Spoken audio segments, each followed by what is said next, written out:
எனக்கு அக்காங்கெல்லாம் இருக்காங்க, சின்னம்மாள், சலோமி, ரமணின்னு 2 3 அக்கா தங்கச்சிருக்காங்க. அவங்கெல்லாம் கரெக்டாக 4 மணிக்கு எழுந்து பைபிள் படிப்பாங்க, ஜெபம் பண்ணுவாங்க.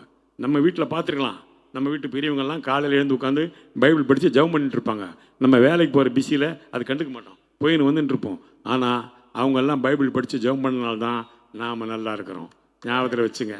அதே மாதிரி நாம் பைபிள் படித்து ஜெபம் பண்ணால் தான் நம்ம சந்ததிகள் நல்லா இருக்கும். பாட்டுக்கு போயின்னு வந்துட்டு இருக்கிற திரும்பி பார்த்தா பாண்டியராஜன் கிட்ட வேலை கிடச்சிச்சு. பாண்டியராஜன் வேலை கிடச்சா பாண்டியராஜன் படம் என்னென்னா கன்னிராசி 100 days ஃபஸ்ட்டு படம்.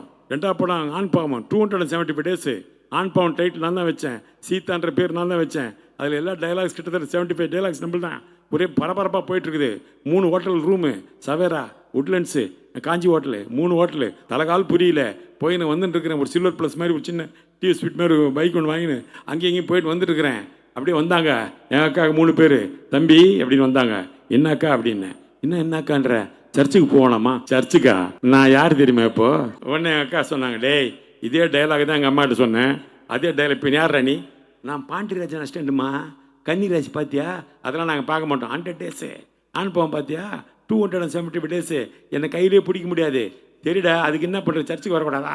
சர்ச்சுக்கெலாம் வர டைம் இல்லைம்மா எனக்கு, ஐ எம் வெரி பிஸி. ஓ பயங்கர பிஸி. சரி தான், நான் வரேன் அப்படி சொல்லிட்டு என்ன பண்ணாங்க, ஒரு பொண்ணை பார்த்து கல்யாணம் பண்ண சொன்னாங்க. பொண்ணு நல்லா இல்லைன்ட்டேன். பெரிய music director PS Diwakar, Thandathipathi films அவர் தான் பண்ணுவார், எல்லா பாட்டும் இசையமைச்சவர் பேர். அவருடைய பொண்ணை போய் பார்த்து நல்லா இல்லைன்ட்டு வந்துட்டேன். உடனே எங்கள் அக்கா வந்தாங்க, டேய் ஏன்டா பொண்ணு நல்லா இல்லைன்னு? இல்லை நீ ரொம்ப மன்மத குஞ்சா, நீ ரொம்ப லட்சணமாக நினைப்பேன் உனக்கு மனசில். அதெல்லாம் இல்லைம்மா, நான் டைரக்டர் அப்படி பேர் எடுத்து தான் கல்யாணம் பண்ணுவேன். டைரக்டர் அப்படி நீ பேர் எடுக்கணும்னா கர்த்தருடைய கிருபை வேணும், இயேசு கிறிஸ்துவின் அருள் வேணும், இல்லைனா உன்ன முடியாது. அதெல்லாம் ஒன்றும் இல்லை, பேசிகிட்டு இருக்கிறேன், ஷூட்டிங் ஆரம்பிக்க போகுது, டைரக்டர் ஆனப்புறம் வந்து உங்களை பார்க்குறேன்னு. சரிப்பா நீ சொன்னால் கேட்க மாட்டேன். அப்படியே பரிதாமல் போயிட்டாங்க 3 பேரும். நான் வரேன், ஷூட்டிங் ஆரம்பிக்குது. பார்த்தா ஷூட்டிங் நடக்குது, பயங்கர பிஸி. ஷூட்டிங் போய் சென்சார் ஆகிடுச்சு படம். ஆஹா சென்சார் ஆகிடுச்சு, படம் ரிலீஸ் ஆகிடும். இப்போ என்ன பண்ணலாம்? இப்போ போய் அந்த பொண்ணு கேட்டால் கிடைக்குமா பார்க்கலான்னு அக்கா கிட்ட சொல்கிறேன். அவங்க போய் எனக்காக போய் பொண்ணு கேட்டாங்க. அவருக்கு கொடுத்துட்டு நல்ல மனுஷன் கொடுத்துட்டாரு. எல்லாம் சென்சார் ஆகிடுச்சே, படம் ரிலீஸ் ஆகிடுமே, கல்யாணம் பண்ணிட்டேன். செப்டம்பர் 11 கல்யாணம்லாம் முடிஞ்சுது, ஆனால் படம் வரல.